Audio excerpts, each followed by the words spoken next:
What's the good word, y'all? It's your boy DKB here. The biggest storyline of the New York Jets' two-day upcoming mandatory minicamp is starting to make some hype waves again. So Haasan Reddick, we traded our 2026 conditional third-round pick for it. Could move up to a second based on playing time and I believe reaching 10 sacks for the season. But we haven't seen him since he hasn't shown up for any practices. So I guess since the earliest portions of OTAs, and that was really just him coming in, getting a tour of the building, and signing. Actually, there was no contract to sign, right? So essentially him just coming in, getting a tour, meeting the other guys, etc., etc.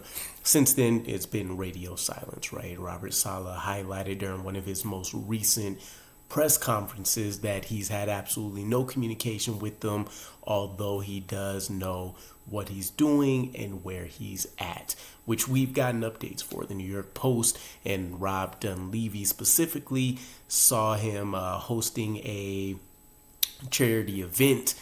He declined interviews twice. Essentially, the first one was just to get a interview and discuss whatever it is they wanted to discuss, but they did also follow up to see if he would want to speak further on his absence and if he would actually show up to mandatory minicamp, and he declined that as well.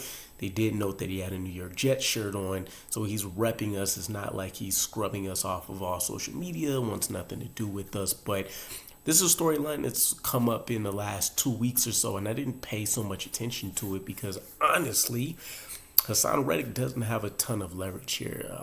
I don't know the specific reasons for why the Eagles wouldn't have wanted to extend one of the best edge rushers in the NFL. I think I seen a stat the other day, just kind of breaking down some of his metrics, and the sexy number being sacks.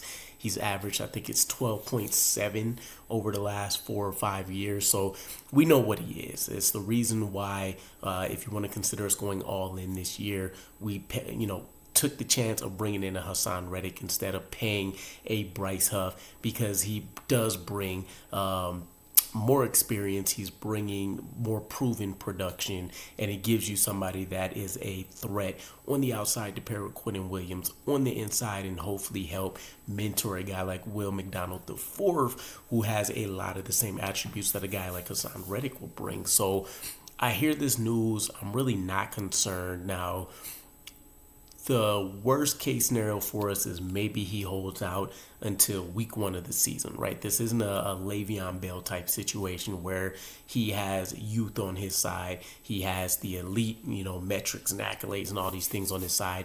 He's going to play this year. If he ultimately wants a long-term-ish deal, right, a 2-3 year guarantee, he's going to have to do that by getting on the field. So we are going to see him, and it behooves him to jump in and get acclimated into this defense and understand what's going to be required from him, especially if he wants to shed some of the labels like just being a sack chaser that some people tried to spew after being traded from the Eagles. So we're going to see him. I'm fully confident in that, and I think he'll assimilate himself just fine. The only tough part about this whole situation is a lot of the early conversations and interviews we got from him after the trade being officially announced made it seem like he was an all-in, kind of guy. And it's not to say that he's not. I get the whole, contract money situation side of things with it. But obviously this isn't what Robert Saleh or anybody else on that defensive staff would have liked to have seen happen so far. So he'll have some catching up to do. Ultimately, though, he's going to have to show up. There's not too many cards in his belt to play, and the New York Jets could really slow play this all the way up. I don't remember what the restrictions and how the situation goes with giving a contract extension, in season. But the New York Jets can pretty much slow play this as much as they want. Remember, he's essentially going to bring us back an early compensatory pick, ideally, if we don't extend him. And if we do, it just muddies the cap waters a little bit.